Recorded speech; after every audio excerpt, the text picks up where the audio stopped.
په کوم ورځ چې خلق رب العالمین ته ودرېږي نو نبی صلی الله علیه وسلم فرمایي یوم یقوم احدهم فی رشحه الى انصاف اذنیه. دا ورځ دوی چې سړی به پکې په خولو کې د غوږونو پورې ډوب ولاړې د غوږونو پورې. نبی صلی الله علیه وسلم هغه فرمایي یو پیری انکم تحشرون یوم القیامة حفاة عراة غرلا.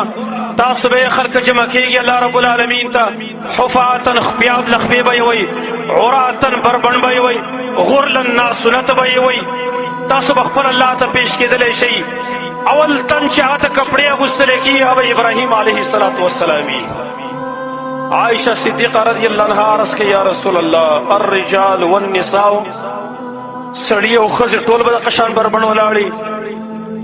نبی صلی اللہ علیہ وسلم تو فرمایا عائشہ تو الامر اشد من ان ينظر بعضهم الى بعض. عائشہ خبر ډیره سخت ده دینه چې څوک دی بل ته وګوري غني نیوازې په نور کې ودرېدل لري بلکې خپیاب لخپیاب سرتور سر بربند به ولاړ یې ته سړی. اوس په دې حالات کې څوک دی نور ته ودرېږي که نه هلته اصلي کمیس څوک وباسي ورته یې ورشي ودرېږي اصلي کمیس څوک وباسي نور دی لا پرتوک دی اغوستی خیر دی اصلي کمیس څوک وباسي دی نور ته دی یوه ګنټه ودرېږي. زما وروڼو ګنټې نه دي 50,000 سال دی 50,000 کاله دي 50,000 کاله ځان ته څه وایي. زما وروڼو یو خو یاد دا دی چې موږ انکار وکړو قیامت ته چې قیامت نشته دی او که انکار نه کوو نو ولې دغه حالات زموږ نه هېر دي ولې انسان وده کړی دی. زما وروڼو که موږ یې منو او که نه منو دا حالات موږ باندې را روان دی. زما وروڼو او بیا وګورئ د چا ژوند هلته ډېر سخت دی د چا ژوند ډېر سخت دی په قیامت کې بیا محشر میدان کې الله فرمایي ومن اعرض عن ذکري فإن له معیشة ضنکا ونحشره یوم القیامة اعما. چا چې زما د ذکر نه اعراض کړی زما د کتاب نه اعراض کړی دی دا به تنګ ژوندي موږ به قیامت کې د محشر میدان کې ړوند راپاڅو. قال رب لم حشرتني اعما. یا الله ولې دې ړوند راپاڅولم وقد كنت بصیرا زه خو بنا وم ما خو هر څه لیدل. الله ورته وایي كذلك اتتك آیاتنا فنسیتها وكذلك اليوم تنسى. دغه شان تا ته زما آیاتونه راغلي وو زما قرآن راغلی و تا یې کړي وو ته هم نن یېر کړلی شي. نن زه د سهار جمع دې لپاره پرېږدم چې ګرمي ده زما بېخوبي ده زه قرآن ته په دې وجه نه کښېنم چې یاره بېخوبي ده ګرمي ده هلته. زما وروڼو دا خو لږه بېخوبي ده چرته یوه ګنټه دوه ګنټې خو بېخوبي به څه وکړم لیکن د قیامت بېخوبي د هغې څه انتها نه ده معلومه دا یې خو بیا څه انتها هم نه ده معلومه. نو سړی په سخته کې بیا دومره یو حدیث کې راغلی دي چې جهنمیان به دومره ډېر وژاړي چې وایي که د هغې په اوښکو کې کښتۍ روانه کړلی شي نو هم به روانه شي او اوښ کې به ختمې شي نو په اخره کې به بیا وینې را روانې شي د دې سترګو نه. دغه سختمان ولې دې وجه نه باید سلفه به ویل تهجد باره کې به هغې ویل موږ خو یو تهجد در کنار سهار مانځه ته څوک نه راپاڅېږي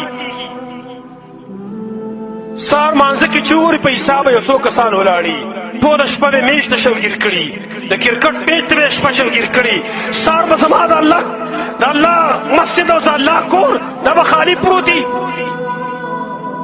او حی علی الصلاة حی علی الفلاح د هغې اعلان چې کېږي د هغې به څوک جواب نه ورکوي. دا باید صرف وویل د تهجد باره کې ان قیام اللیل ایسر من شرب الصدید واکل الزقوم. ګوره یاد لرئ نن د شپې پاڅېدل اسان دي د دې نه چې په جهنم کې به سړی ویني زه به د زخمیانو هغه څکي او زقوم ور هلته بیا خوري د هغې نه نن د شپې پاڅېدل الله ته اسان دي. ولې زما وروڼو نن دا لږه سخته به تېره کړو لږه سخته انشاءالله هلته بیا الله مو ته سولی راکړي